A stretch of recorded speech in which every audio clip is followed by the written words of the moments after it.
আসসালামু আলাইকুম ওয়া রাহমাতুল্লাহি ওয়া বারাকাতুহু। আলহামদুলিল্লাহি ওয়াহদাহু ওয়াসসালাতু ওয়াসসালামু আলা মান লা নাবিয়্যা বা'দাহু। যাবতীয় প্রশংসা, হামদ ও সানা, স্তুতি মহাপরাক্রমশালী আল্লাহ সুবহানাহু ওয়া তাআলার জন্য। সকলেই বলে আলহামদুলিল্লাহ। দরুদ ও সালাম বর্ষিত হোক পৃথিবীর সর্বশেষ ও সর্বশ্রেষ্ঠ রাসূল আহমদ মুহাম্মদ মুস্তাফা সাল্লাল্লাহু আলাইহি ওয়াসাল্লামের প্রতি। আজকের উক্ত অনুষ্ঠানে আমার আলোচনার সংক্ষিপ্ত বিষয়বস্তু যে শীর্ষক অনুষ্ঠান তথা জঙ্গিবাদ শীর্ষক, সেই বিষয় দিয়ে শুরু করব ইনশাআল্লাহ। তারপরে জঙ্গিবাদের সাথে প্রাসঙ্গিক যে বিষয়গুলো আছে সেগুলোর বিষয়েও কিছু কথা বলার চেষ্টা করব ইনশাআল্লাহুল আজিজ। প্রথমত আমরা রাসূল সাল্লাল্লাহু আলাইহি ওয়াসাল্লামের কয়েকটি হাদিস শুনি। সবগুলোই সহিহ বুখারীর হাদিস। আবু সাঈদ খুদরি রাদিয়াল্লাহু তাআলা আনহু থেকে বর্ণিত, তিনি বলেন রাসূল সাল্লাল্লাহু আলাইহি ওয়াসাল্লাম বলেছেন, ইয়াখরুজু ফীকুম কওমুন তাহকিরুনা সালাতাকুম মা সালাতিহিম ওয়া সিয়ামাকুম মা সিয়ামিহিম। অচিরেই তোমাদের মধ্যে একদল মানুষ বের হবে। আল্লাহর রাসূল বলছেন, অচিরেই তোমাদের মধ্যে একদল মানুষ বের হবে যাদের সালাতের সামনে তোমরা নিজেদের সালাতকে নগণ্য মনে করবে, যাদের সিয়ামের সামনে তোমরা নিজেদের সিয়ামকে নগণ্য মনে করবে, যাদের আমল আখলাক ইবাদত বন্দিগির সামনে তোমরা নিজেদের ইবাদত বন্দিকে নগণ্য মনে করবে। ইয়াকরাউনাল কুরআন লা ইউজাবিজু হানাজিরহুম। তারা কোরআন তেলাওয়াত করবে কিন্তু তাদের কোরআন তেলাওয়াত তাদের কণ্ঠনালী অতিক্রম করবে না। তারা এত ইবাদত বন্দিগি করার পরেও, এত সালাত সিয়াম আদায় করার পরেও, এত কোরআন তেলাওয়াত করার পরেও আল্লাহর রাসূল তাদের বিষয়ে বলছেন, ইয়ামরুকুনা মিনাদ-দীনি মুরুকাস সাহমি মিনার রামিয়াহ। তারা দিন থেকে এমনভাবে বের হয়ে যাবে যেমনভাবে তীর বের হয়ে যায় ধনুক থেকে।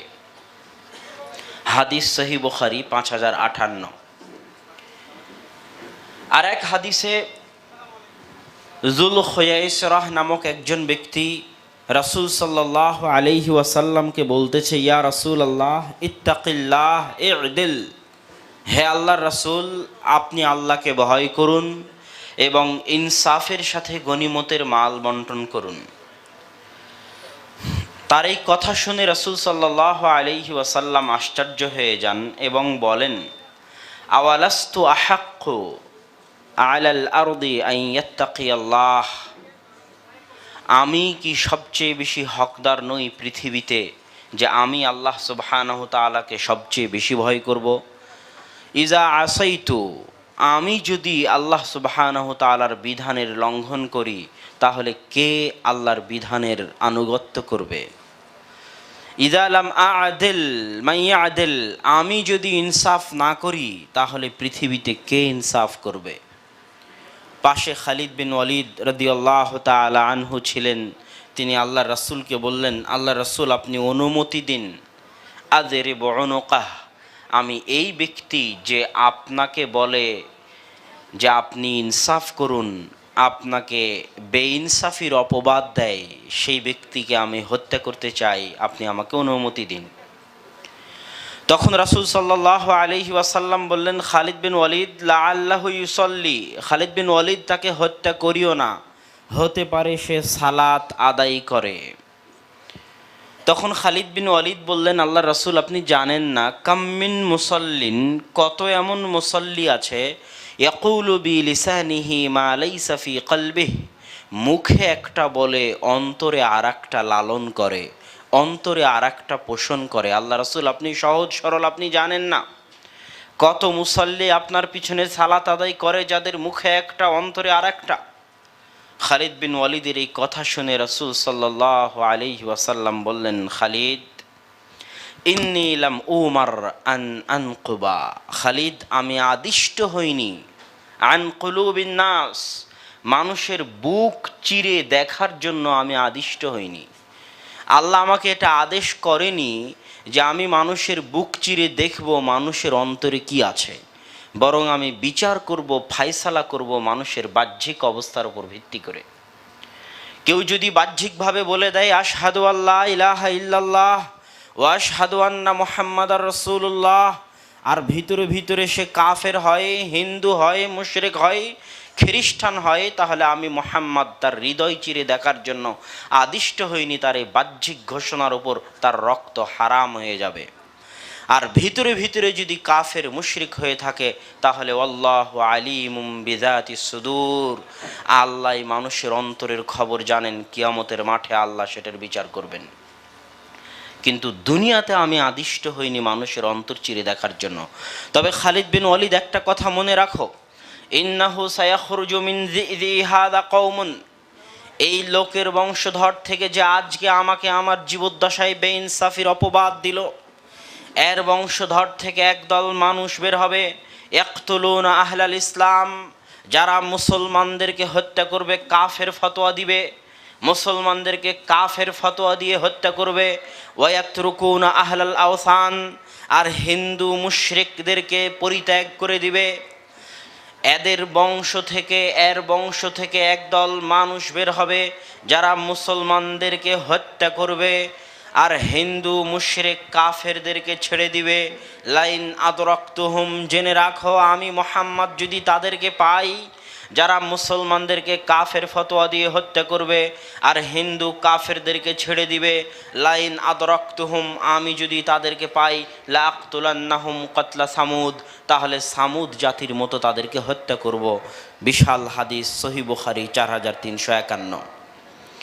তৃতীয় হাদিস, রাসূল সাল্লাল্লাহু আলাইহি ওয়াসাল্লাম বলছেন, ইয়াখরুজু ফীকুম কওমুন হুদাসাউল আসনানি সুফাহাউল আহলাম, অচিরেই তোমাদের মধ্যে একদল মানুষ বের হবে যারা হবে হুদাসাউল আসনান, কেবল দাঁত উঠেছে। হুদাসাউল আসনান মানে নতুন দাঁত উঠেছে। তোমাদের মধ্যে একদল মানুষ হবে যাদের কেবল দাঁত বের হয়েছে, মানে অল্প বয়সী। সুফাহাউল আহলাম, যাদের বুদ্ধি বিবেক হবে কম, আবেগী হবে বেশি। বুদ্ধি বিবেক হবে কম, আবেগী হবে বেশি। হুদাসাউল আসনান, কেবল দাঁত গজিয়েছে তথা অল্প বয়স্ক হবে। ইয়াকুলুনা মিন কাউলি খায়রিল বারিয়াহ, আমার কথা থেকেই কথা বলবে এবং দাওয়াত দিবে। ফাইদা লাকিতুমুহুম ফাকতুলুহুম, তোমরা যদি তাদেরকে পাও তাহলে তাদেরকে হত্যা করিও। ফাইন্না ফি কাতলিহিম আজরুন ইয়াউমাল কিয়ামাহ, কেননা তাদেরকে হত্যা করার মধ্যে কিয়ামতের মাঠে নেকি রয়েছে। পরপর তিনটে হাদিস আমি আপনার সামনে পেশ করলাম। এই তিনটে হাদিসের যদি সারমর্ম করা যায় তাহলে সারমর্ম দাঁড়াবে, অচিরেই একদল মানুষ বের হবে যাদের সালাত, যাদের সিয়াম, যাদের আমল, যাদের আখলাক, যাদের তাকওয়া, যাদের পরহেজগারিতা তোমাদের তথা সাহাবিদের তাকওয়া পরহেজগারিতার চাইতে, সাহাবিদের আমল আখলাকের চাইতে বেশি মনে হবে। সাহাবিদের কোরআন তেলাওয়াতকে তাদের কোরআন তেলাওয়াতের সামনে নগণ্য মনে হবে। তারা হবে বয়সে অল্প, তারা বিবেক দিয়ে কাজ করবে না, আবেগ দিয়ে কাজ করবে।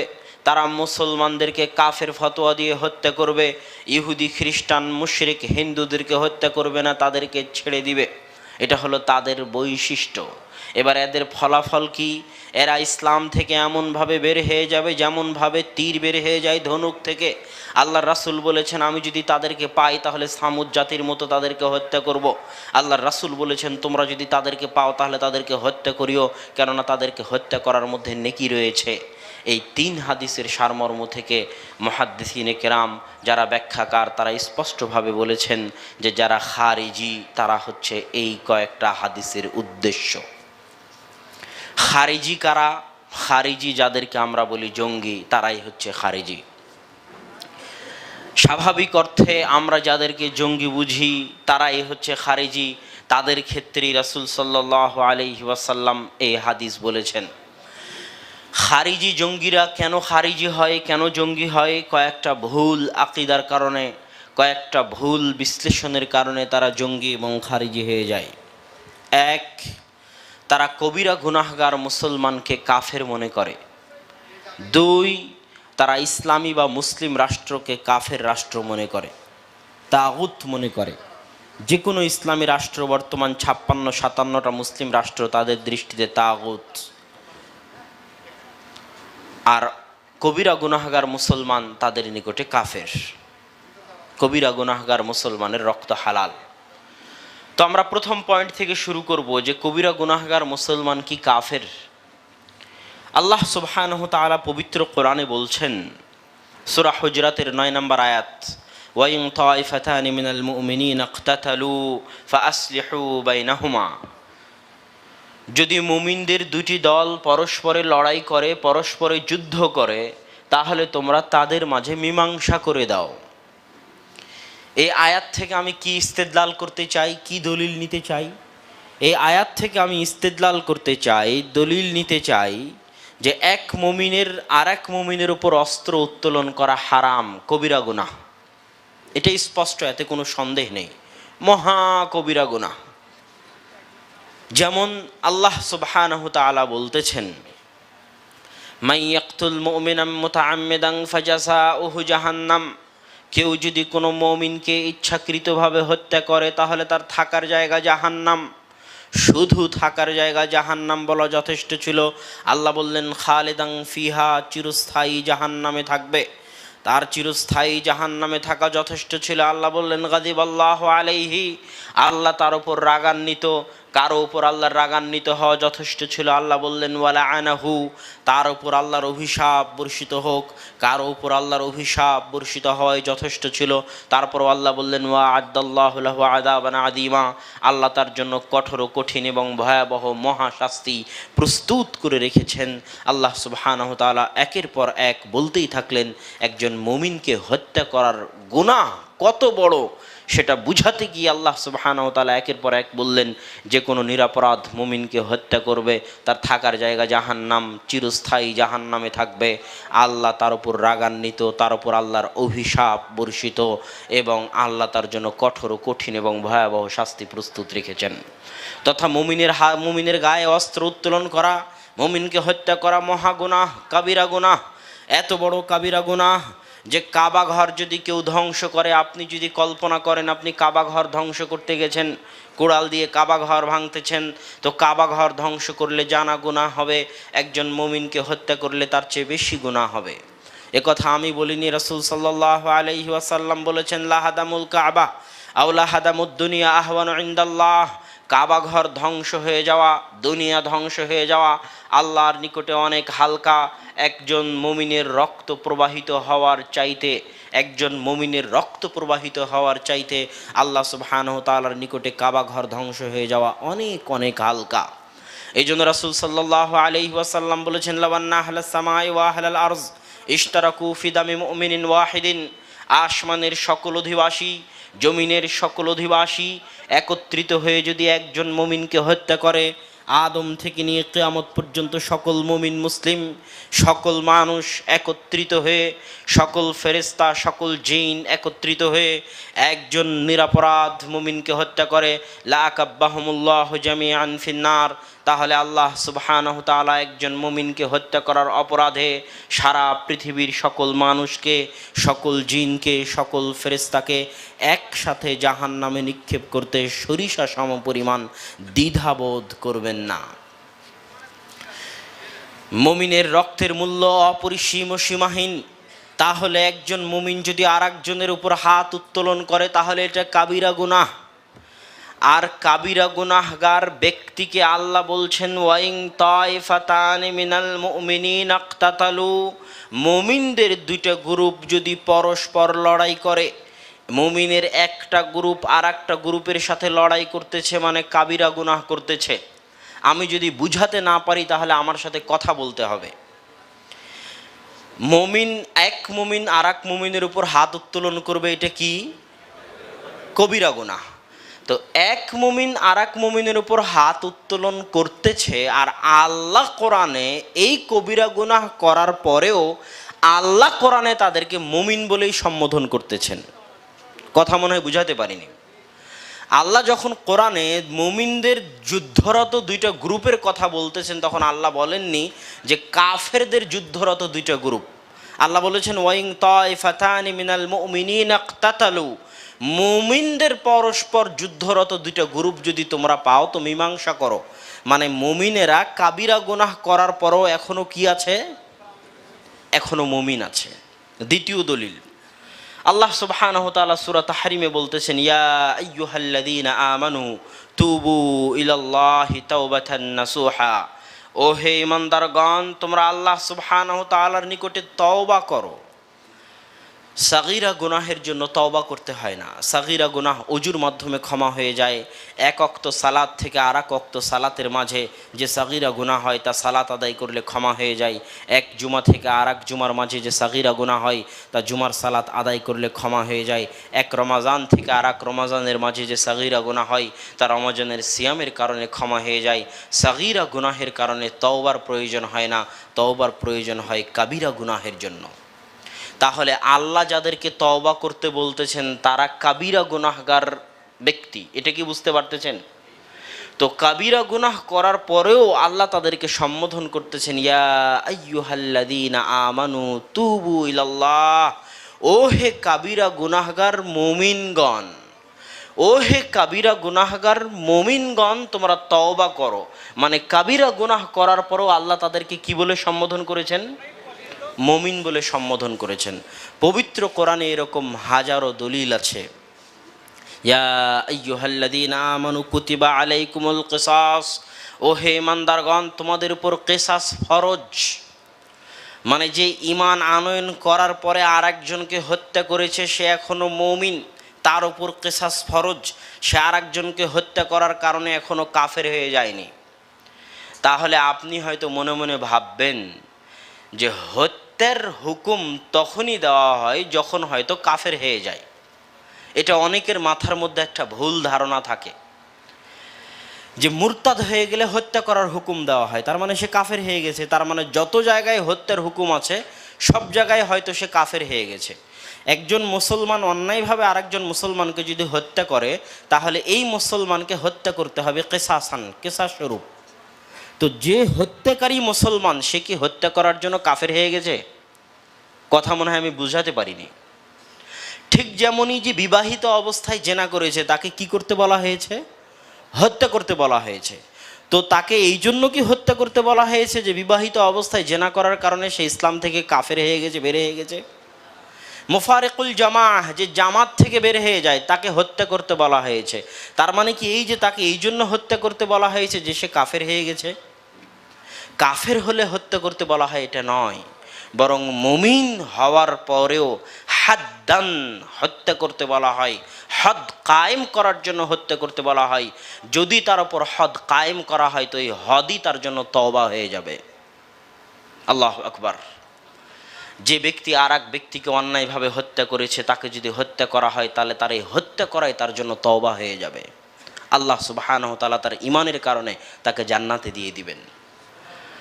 যে বিবাহিত অবস্থায় জেনা করেছে তাকে যদি রজম করে হত্যা করা হয় তার এই রজম করে হত্যা করাটাই তার ওই অপরাধের জন্য তওবা হয়ে যাবে। তার ঈমানের কারণে আল্লাহ তাকে জান্নাতে দিয়ে দিতে পারেন।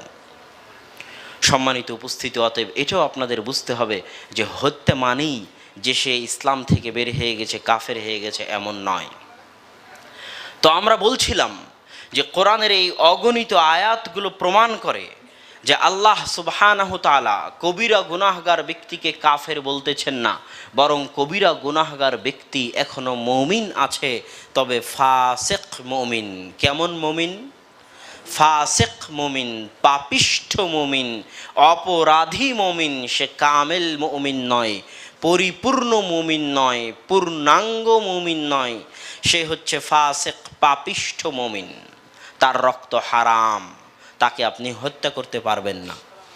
কোথাও এক জায়গায় সিনেমা হল আছে, 2005 সালে এদেশের জঙ্গিরা বহু সিনেমা হলে হামলা করেছে। তো সিনেমা হলে যে সিনেমা দেখতে গেছে সে কাবিরা গুনাহ করেছে, তার মানে তাকে হত্যা করতে হবে, এই ফতোয়া ভুল। কোথাও গানের আড্ডা হচ্ছে, গানের আসর হচ্ছে, তারা গান বাজাচ্ছে প্রকাশ্যে, তার মানে তারা কাফের হয়ে গেছে, সেখানে বম মেরে তাদেরকে হত্যা করতে হবে, এই ফতোয়া ভুল। তারা এখনো মুমিন আছে, কিন্তু ফাসিক মুমিন, তাদেরকে দাওয়াত দিতে হবে। তাদেরকে যদি হত্যা করা হয় তাহলে তারা গান বাজিয়ে যে গুনাহ করতেছে, সিনেমা চালিয়ে যে গুনাহ করতেছে, তাদেরকে হত্যা করা হবে। এই গান বাজানোর চাইতে বড় গুনাহ। তারা সিনেমা দেখে যে গুনাহ করতেছে, কোনো জঙ্গি যদি তাদেরকে হত্যা করে তাহলে সে সিনেমা দেখে যা গুনাহ করেছে ওই জঙ্গি তার চেয়ে বড় গুনাহগার। কিয়ামতের মাঠে তার কঠিন থেকে কঠিন হিসাব হবে। নিহত ব্যক্তি তারা ওই জঙ্গির ঘাড় ধরে আল্লাহর দরবারে নিয়ে যাবে যে আল্লাহ, সে আমাকে অন্যায়ভাবে হত্যা করেছে। রাসূল সাল্লাল্লাহু আলাইহি ওয়াসাল্লামের যুগে যুদ্ধরত অবস্থায় একজন সাহাবীর তরবারি যখন ওই কাফেরের কাঁধ বরাবর চলে গেছে, তখন কাফের বলে দিয়েছে লা ইলাহা ইল্লাল্লাহ, আশহাদু আল্লা ইলাহা ইল্লাল্লাহ ওয়া আশহাদু আন্না মুহাম্মাদার রাসূলুল্লাহ। তারপরেও তাকে হত্যা করে দেওয়া হয়েছে। তখন আল্লাহ রাসূল অনেক রাগান্বিত হয়ে গেলেন যে আমি মানুষের অন্তর চিরে, হাল শাক্কাক্তা কালবাহ, আল্লাহ রাসূলের ভাষা এটা, যে তুমি কি তার অন্তর চিরে দেখেছিলে যে সে তোমার ভয়ে আশহাদু আল্লাহ বলল, না অন্তর থেকে আশহাদু আল্লাহ বলল? এই অন্তর চিরে দেখার ক্ষমতা কি তোমার আছে, না এটা কার ক্ষমতা আছে? আল্লাহর। অতএব অন্তর চিরে দেখার ক্ষমতা যখন তোমার নেই, ততক্ষণ যে বলবে আশহাদু আল্লা ইলাহা ইল্লাল্লাহ ওয়া আশহাদু আন্না মুহাম্মাদার রাসূলুল্লাহ, তার রক্ত হারাম, তাকে তুমি হত্যা করতে পারবে না। সে কবিরা গুনাহ করার পরও কাফের হয়ে যায়নি, সে ফাসিক মুমিন, তার তওবার সুযোগ আছে, তার রক্ত হারাম, তাকে তুমি হত্যা করতে পারবে না। সম্মানিত উপস্থিতি, এখানে আরও একটা কথা আপনাদেরকে বলি যে খারিজিদের সাথে মতভেদের আমাদের মূল জায়গাটা কোথায়? খারিজি জঙ্গিদের সাথে আমাদের মতভেদের মূল জায়গা কোথায়? খারিজি জঙ্গিদের সাথে আমাদের মতভেদের মূল জায়গা হচ্ছে ইমানের সংজ্ঞায়। কিসের সংজ্ঞায়? যে ইমান কাকে বলে, এই সংজ্ঞায় হচ্ছে মূল মতভেদ। এটা আজকের মতভেদ নয়, 1400 বছর আগের মতভেদ। যেই দিনে আলী রাদিয়াল্লাহু তাআলা আনহুর দল থেকে 12,000 খারিজি বেরিয়ে গেল, তাদেরকে বুঝানোর জন্য যে আব্দুল্লাহ বিন আব্বাস গেলেন, সে আব্দুল্লাহ বিন আব্বাসের কথোপকথন ইমাম শাফি কিতাবুর রিসালার মধ্যে, কিতাবুল উমের মধ্যে এবং আরও বহু মুহাদ্দিস বহু বইয়ের মধ্যে নকল করেছেন যে আব্দুল্লাহ বিন আব্বাস তাদের সাথে তর্ক বিতর্ক করতেছেন। ওই তর্ক বিতর্কগুলোই আজ আমাদের দলিল। আমরা যে দলিলগুলো পেশ করতেছি এগুলো আব্দুল্লাহ বিন আব্বাস রাদিয়াল্লাহু তাআলা আনহু এগুলো থেকে দলিল গ্রহণ করেছেন সেই যুগে। তো সেই কালে মতভেদ হয়ে গেছে যে ইমানের সংজ্ঞা কি। তো ইমানের সংজ্ঞার মতভেদটা আপনাদেরকে একটু বুঝতে হবে, একটু কঠিন হলেও এই জিনিসটা বোঝা উচিত। ইমানের সঙ্গে নিয়ে 3টে বড় বড় দল আছে, আরও দল আছে, আরও ফেরকা আছে, কিন্তু মৌলিক কয়টা গ্রুপ? একটু যারা পিছনে আছেন তারাও কথা বলেন, কয়টা গ্রুপ মৌলিক? মৌলিক 3টে গ্রুপ। এক, ইমান হচ্ছে তাসদিক বিল কলব, অন্তরে স্বীকৃতি, ইকরার বিল লিসান, অন্তরে বিশ্বাস, ইকরার বিল লিসান মৌখিক স্বীকৃতি, ওয়াল আমাল বিল আরকান, কাজে পরিণত করা। এই সংজ্ঞাটা খারিজিদেরও সংজ্ঞা, এই সংজ্ঞাটা আহলুস সুন্নাত ওয়াল জামাতেরও সংজ্ঞা। কথা কিন্তু বুঝেন যে এই সংজ্ঞাটা যে ইমান হচ্ছে অন্তরে বিশ্বাস, মুখে স্বীকৃতি, কাজে বাস্তবায়ন, এই সংজ্ঞাটা কাদের কাদের সংজ্ঞা? খারিজিদেরও সংজ্ঞা এবং আহলুস সুন্নাত ওয়াল জামাতেরও সংজ্ঞা। তাহলে পার্থক্য কোথায় হলো সেটাও বলতেছি। এবার আরেকটা দল আছে যাদেরকে বলা হয় মুরজিয়া। কি বলা হয়? মুরজিয়া। তাদের নিকটে ইমানের সংজ্ঞা হচ্ছে শুধুই তাসদিক বিল কলব আর তার সাথে ইকরার বিল লিসান, দুনিয়ার প্রয়োজনের জন্য। অন্তরে বিশ্বাস এবং মৌখিক স্বীকৃতি হচ্ছে ইমান, কাজে বাস্তবায়নের প্রয়োজন নেই।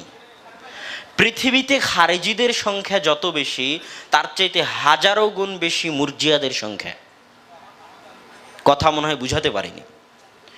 পৃথিবীতে খারিজিদের সংখ্যা যত বেশি, তার চেয়ে কতদের সংখ্যা বেশি? মুরজিয়াদের সংখ্যা বেশি। এই যে রাস্তাঘাটে বের হলে দেখবেন পর্দা করতেছে না, আপনি বলবেন পর্দা করেন, বলবেন মনের পর্দা বড় পর্দা। আছে না নাই? গুনাহ করতেছে, বলছে আরে হুজুরদের অন্তরই খারাপ, আমার অন্তর ঠিক আছে। কথা বুঝতে পারেননি? যে হুজুরদের অন্তর খারাপ আর আমার অন্তর ঠিক আছে।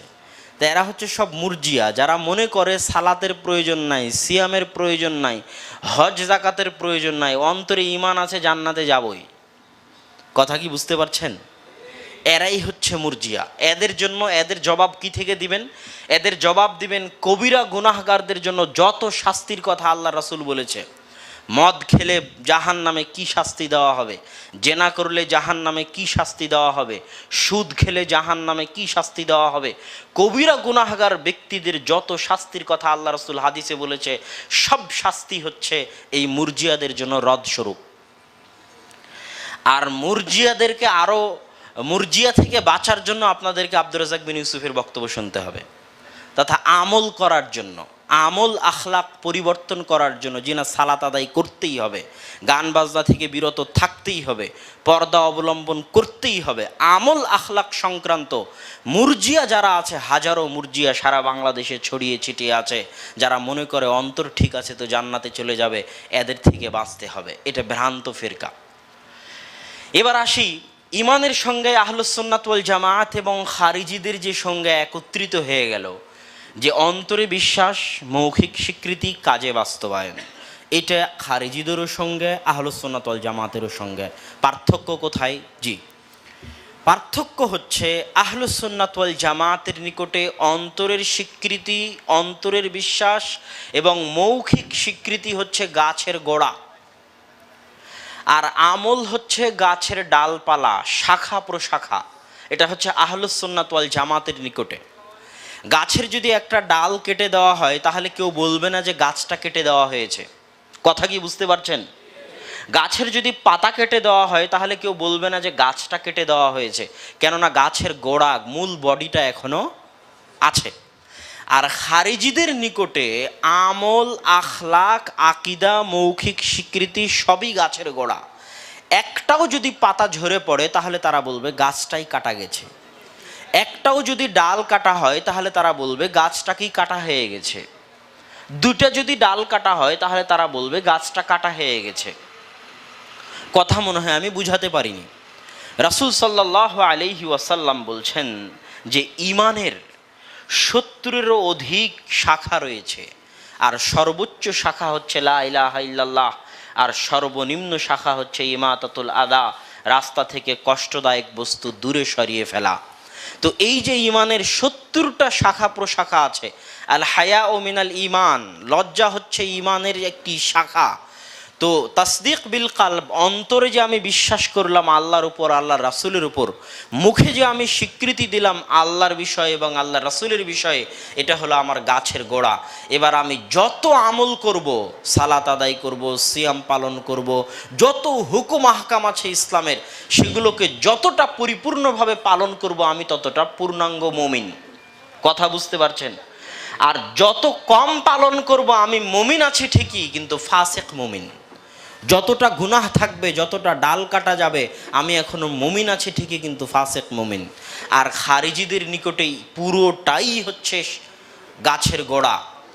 একটা আমলও যদি ছুটে যায়, কেউ যদি গান বাজায়, কেউ যদি জেনায় লিপ্ত হয়, কেউ যদি গুনাহ করে, সুদ খায়, আল্লাহর আইন অনুযায়ী ফায়সালা না করে, কোনো একটা জায়গা থেকে যদি একটা ডাল কাটা যায় তাহলে তারা বলবে সে কাফের হয়ে গেছে, তথা পুরো গাছটাই কাটা গেছে। এই হলো খারিজিদের সাথে আহলুস সুন্নাত ওয়াল জামাতের ইমানের সংজ্ঞায় মতভেদ। এটা 1400 বছর আগের মতভেদ, এখনও অব্যাহত আছে। এই মতভেদের জবাবে আপনারা বিস্তারিত জবাব পাবেন সহিহ বুখারীর কিতাবুল ঈমান। কিতাবুল ঈমান সহিহ বুখারী। প্রথমেই ইমাম বুখারী রাহিমাহুল্লাহ কিতাবুল ঈমান, ঈমান অধ্যায় রচনা করেছেন। সেখানে একের পর এক দলিল দিতে থেকেছেন যে আমল ঈমানের অংশ, আমল ঈমানের অংশ, আমল ঈমানের অংশ। এইভাবে অধ্যায় রচনা করেছেন আর দলিল দিয়েছেন, অধ্যায় রচনা করেছেন আর দলিল দিয়েছেন যে আমল ঈমানের অংশ। তারপরে একটা পর্যায়ে গিয়ে ইমাম বুখারী রাহিমাহুল্লাহ অধ্যায় করেছেন যে কুফরের মধ্যে পার্থক্য আছে, একটা ছোট কুফর, একটা বড় কুফর। জাহিলিয়াতের মধ্যে পার্থক্য আছে, একটা ছোট জাহিলিয়াত, একটা বড় জাহিলিয়াত। ওই জায়গায় পার্থক্য করতে গিয়ে ইমাম বুখারী রাহিমাহুল্লাহ ওই হাদিস নিয়ে এসেছেন যেই হাদিসে আল্লাহ রাসূল বলেছে যে ইয়াকফুরনাল আশিরাত, তথা যারা নারী মহিলা হয় তারা স্বামীর নিয়ামতের কুফরি করে। এই বাক্য আল্লাহ রাসূল হাদিসের মধ্যে ব্যবহার করেছেন। তার মানে কি এই যে নারীরা কাফের হয়ে গেছে? কথা মনে হয় আমি বুঝাতে পারিনি। আবারও বলি, আল্লাহ রাসূল হাদিসের বাক্যের মধ্যে ব্যবহার করতেছেন যে নারীরা তাদের স্বামীর নিয়ামতের কুফরি করে। কুফরি শব্দ আল্লাহ রাসূল ব্যবহার করেছেন, তার মানে কি নারীরা কাফের হয়ে যায়? তার মানে কুফরি শব্দটা বড় কুফরি কাফের হওয়ার জন্য ব্যবহার হয়, ছোট কুফরি কাফের না হওয়ার জন্য ব্যবহার হয়। এই দলিল পেশ করার জন্য ইমাম বুখারী ওই হাদিস নিয়ে এসেছেন। সেখানে ইমাম বুখারী পার্থক্য করে দিয়েছেন যে কাবিরা গুনাহ করলেই কেউ কাফের হয়ে যায় না। তো আমরা এই খারিজিদের বলেন, মুরজিয়াদের বলেন, এই সকল ফেরকার ইমান সংক্রান্ত অভিযোগের জবাব যদি খুঁজে পেতে চাই, তাহলে সহিহ বুখারীর কিতাবুল ঈমান, ঈমান অধ্যায়, প্রথম অধ্যায় আমাদের জন্য যথেষ্ট। তবে বুঝে পড়তে হবে, ব্যাখ্যা সহ পড়তে হবে, তাহলে আপনি দেখতে পারবেন ইমাম বুখারী কিভাবে হাদিস থেকে খারিজিদের বিরুদ্ধে দলিল দিয়েছেন, হাদিস থেকে মুরজিয়াদের বিরুদ্ধে দলিল দিয়েছেন। আল্লাহ সুবহানাহু ওয়া তাআলা আমাদের সঠিক বুঝার তৌফিক দান করুক, আল্লাহুম্মা আমিন। এই সংক্ষিপ্ত আলোচনায় আমরা স্পষ্ট করলাম যে খারিজিদের এই আকিদা ভ্রান্ত আকিদা, যে কাবিরা গুনাহগার মুসলমান কাফের, এটা ভ্রান্ত আকিদা। এবার আমরা আসি যে ইসলামী রাষ্ট্র, মুসলিম রাষ্ট্রকে তাগুত, কাফের রাষ্ট্র মনে করা। এটা বুঝাতে গিয়ে আগে একটা জিনিস আমাদের বুঝতে হবে, সেটা হচ্ছে একামাতে দ্বীন। একামাতে দ্বীন শব্দের নাম শুনেছেন? একামাতে দ্বীন মানে হচ্ছে দ্বীন প্রতিষ্ঠা করা। তো একামাতে দ্বীন বলতে কি বুঝায় আসলে, এটা আমাদের কাছে স্পষ্ট নয়, অনেকের কাছে স্পষ্ট নয়। আল্লাহ সুবহানাহু ওয়া তাআলা পবিত্র কোরআনে যেমন বলেছেন আকিমুদ্দিন, তোমরা দিন প্রতিষ্ঠা করো, তেমনি আল্লাহ বলেছেন আকিমুস সালাহ, তোমরা সালাত প্রতিষ্ঠা করো। আমি যদি একামাতে দিন বুঝতে চাই যে দিন প্রতিষ্ঠা করা কাকে বলে, তাহলে আমাকে আগে বুঝতে হবে সালাত প্রতিষ্ঠা করা কাকে বলে। যেহেতু আল্লাহ একই শব্দ সালাতের জন্যও ব্যবহার করেছেন, দিনের জন্যও ব্যবহার করেছেন। আল্লাহ দিনের জন্য বলেছেন তোমরা দিন প্রতিষ্ঠা করো, সালাতের জন্য বলেছেন তোমরা সালাত প্রতিষ্ঠা করো। আকিমুদ্দিন আকিমুস সালাহ, আমি যদি বুঝে যাই সালাত প্রতিষ্ঠা করা কাকে বলে, তাহলে আমার জন্য বোঝা সহজ হবে যে দিন প্রতিষ্ঠা করা কাকে বলে। এবার আসি সালাত প্রতিষ্ঠা করা কাকে বলে। আজকে পতেঙ্গা শহরের, চিটাগাং শহরের সব মানুষকে লাঠি দিয়ে পিটিয়ে মসজিদে নিয়ে গিয়ে 5 ওয়াক্ত সালাত আদায় করালাম, এর নাম কি সালাত প্রতিষ্ঠা করা?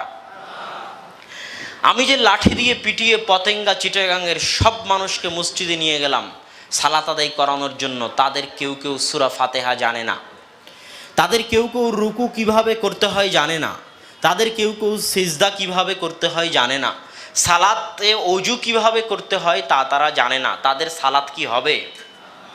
তাহলে কি তারা সালাত প্রতিষ্ঠা করলো? তাহলে সালাত প্রতিষ্ঠা করা মানে কি? সালাত প্রতিষ্ঠা করা মানে হচ্ছে সালাতের যাবতীয় হুকুম আহকাম পুঙ্খানুপুঙ্খরূপে সময়ে, সঠিক সময়ে নিয়মিত 5 ওয়াক্ত সালাত আদায় করার নাম হচ্ছে সালাত প্রতিষ্ঠা করা। সালাত প্রতিষ্ঠা করা, আল্লাহ আমাকে সালাত প্রতিষ্ঠা করতে বলতেছে, এর মানে এই নয় যে আমি লাঠি নিয়ে আর একজনকে সালাত আদায় করানোর জন্য দৌড়ে যাব।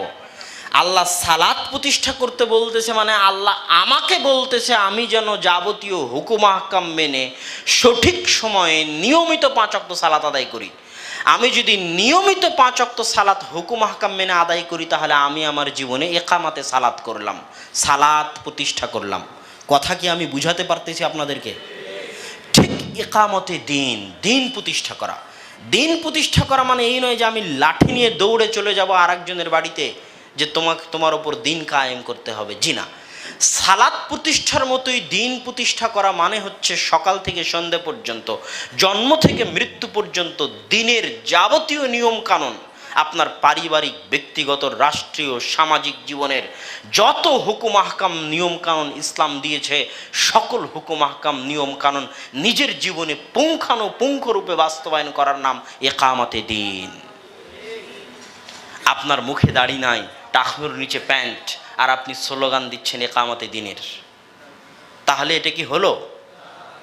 আপনি মানুষের হক আদায় করেন না, 5 ওয়াক্ত সালাত আদায় করেন না, আর আপনি স্লোগান দিচ্ছেন একামতে দিনের, তাহলে এটা হলো? আপনি একামতে দিন কাকে বলে এটাই এখনো বুঝতে পারেননি। সম্মানিত উপস্থিতি, তো একামতে দিন এটা নয় যে অন্যের জীবনে আমরা জোরপূর্বক দিন বাস্তবায়ন করব। একামতে দিন মানে হচ্ছে নিজের জীবনে সঠিকভাবে দিন বাস্তবায়ন করার নাম হচ্ছে একামতে দিন। এবার আমরা আসি যে একটা মুসলিম রাষ্ট্র একটি কাফের রাষ্ট্রের সংজ্ঞা এবং তাদের হুকুম আহকাম কি।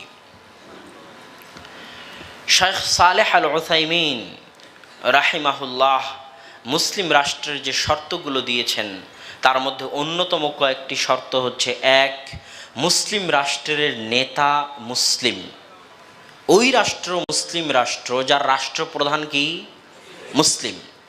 দুই, যেই দেশের অধিকাংশ জনগণ মুসলিম।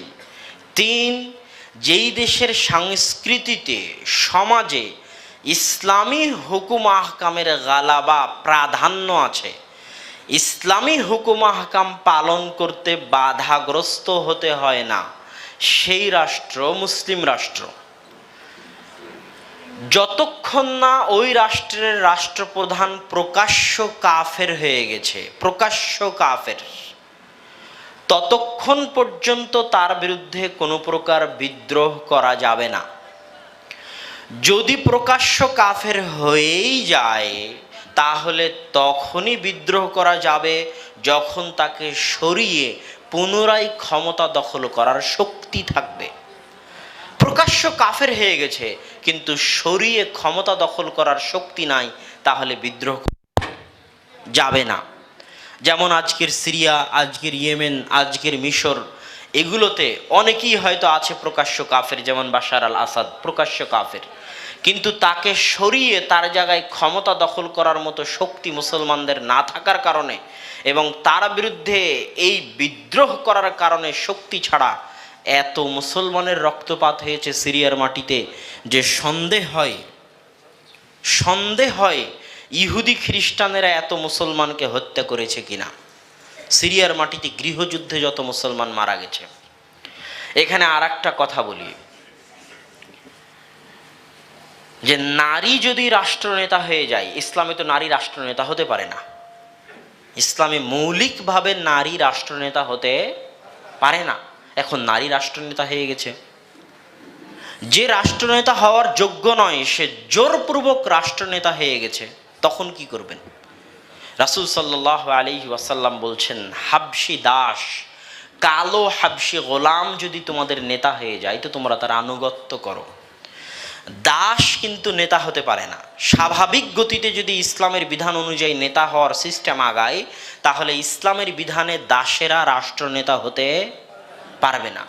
কিন্তু যে রাষ্ট্রনেতা হতে পারবে না সে জোরপূর্বক রাষ্ট্র ক্ষমতা দখল করে নিয়েছে, তো তার বিরুদ্ধে আপনি বিদ্রোহ করতে পারবেন না। এটা হলো ইসলামের নিয়ম। এই কথাগুলো যদি আমরা বলি তাহলে মানুষ আমাদেরকে বলবে দালাল, কিন্তু আমি এটার জবাবে এটা বলি যে আজকে যে কথা বলতেছি 50 বছর পরে এই কথাই থাকবে ইনশাআল্লাহ।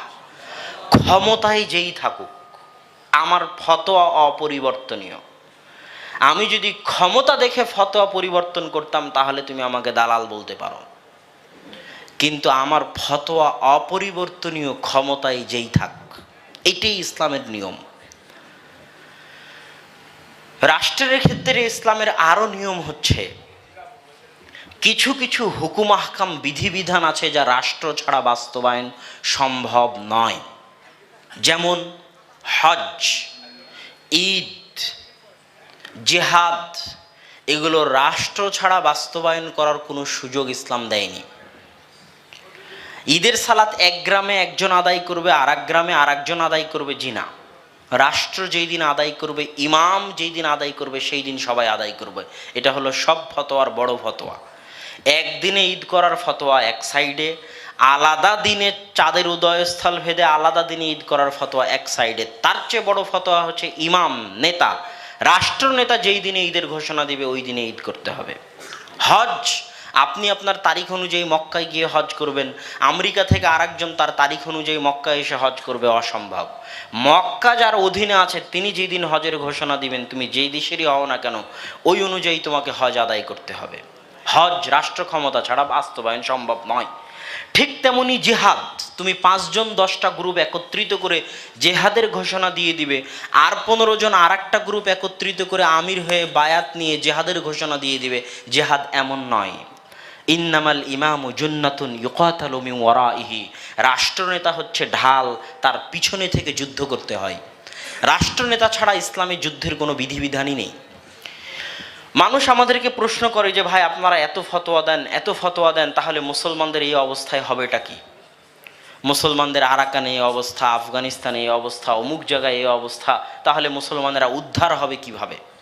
আমি তখন উদাহরণ দিয়ে বলি যে মুসলমানেরা এখন যে বিপদে আছে তার চাইতে বড় বিপদে এর চাইতে আগে ছিল। হালাকু খা চেঙ্গিস খানের সময় মুসলমানেরা যে বিপদগ্রস্ত ছিল, সেই বিপদের সরিষা সমপরিমাণ বিপদ এখনো মুসলমানদের মধ্যে আসেনি। হালাকু খা চেঙ্গিস খানের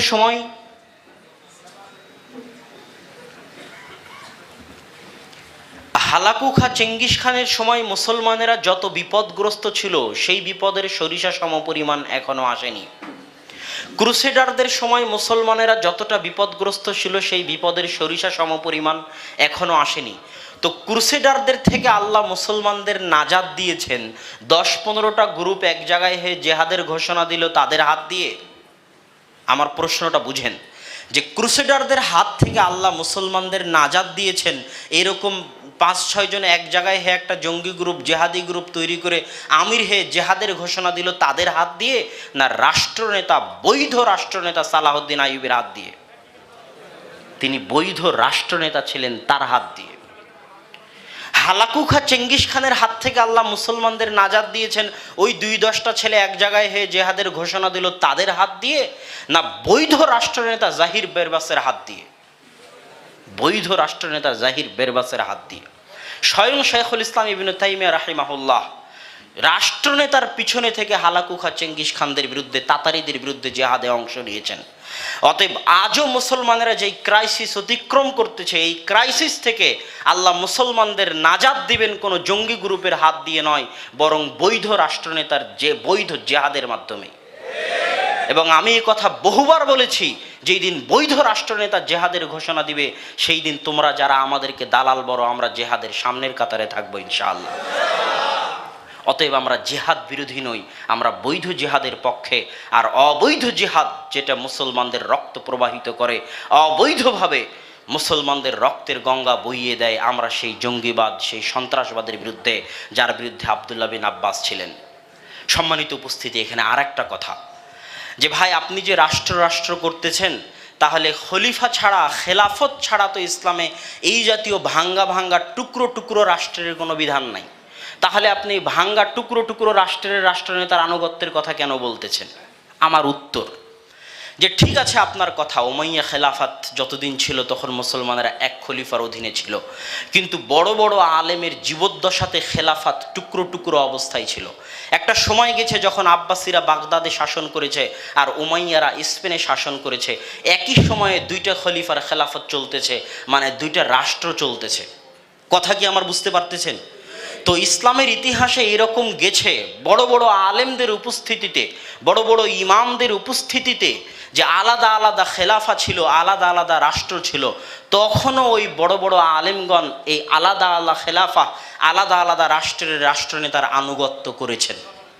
আহমদ বিন হাম্বলের সময়ে যখন তারা যারা আব্বাসীয় খলিফা ছিল, তারা যখন কোরআনকে আল্লাহ সুবহানাহু ওয়া তাআলার বাণী মানতে অস্বীকার করলো, আল্লাহ সুবহানাহু ওয়া তাআলার কালামুল্লাহ মানতে অস্বীকার করলো, অথচ যে আল্লাহর কোরআনকে কালামুল্লাহ মানবে না, বরং মাখলুক সৃষ্টি জীব মানবে, সে কাফের, এ বিষয়ে কোনো সন্দেহ নেই। তো এমতো অবস্থাতেও আহমদ বিন হাম্বল রাহিমাহুল্লাহ ওই খলিফার বিরুদ্ধে বিদ্রোহের ডাক দেননি। শাইখুল ইসলাম ইবনে তাইমিয়াকে 8 বার জেলখানায় বন্দি করা হয়েছে, জেলখানাতেই মারা গেছেন, অথচ যে শাসক তাকে জেলখানায় বন্দি করেছে তিনি তার বিরুদ্ধে বিদ্রোহের ঘোষণা দেননি। ইমাম বুখারী রাহিমাহুল্লাহকে যেই শাসক বোখারা থেকে বহিষ্কারের আদেশ দিয়েছে, ইমাম বুখারী ওই শাসকের বিরুদ্ধে বিদ্রোহের ডাক দেননি। মুজাদ্দেদে আল ফেসানি যখন বাদশাহ আকবর দ্বীনে ইলাহি চালু করলো, তখন মুজাদ্দেদে আল ফেসানি বাদশাহ আকবরের দ্বীনে ইলাহির বিরোধিতা করেছেন, কিন্তু তিনি বাদশাহ আকবর তাকে জেলখানায় নিক্ষেপ করলেও তিনি বাদশাহ আকবরের বিরুদ্ধে বিদ্রোহের ডাক দেননি। তাহলে কি? তাহলে ইসলাম চায়টা কি? ইসলাম রাষ্ট্রকে উল্টে ফেলা চায় না, ইসলাম চায় রাষ্ট্রের সংশোধন। রাষ্ট্রনেতাকে ক্ষমতা থেকে সরাতে হবে, এই থিওরি ইসলামে নাই।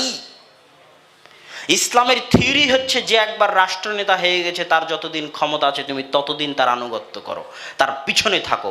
কেননা গণতন্ত্র নামক 5 বছর পর পর ক্ষমতা পাল্টাতে হবে, এটা আমেরিকার চাল, যেন 5 বছর পর নিজের পছন্দ মতো লোককে ক্ষমতায় বসাতে পারে।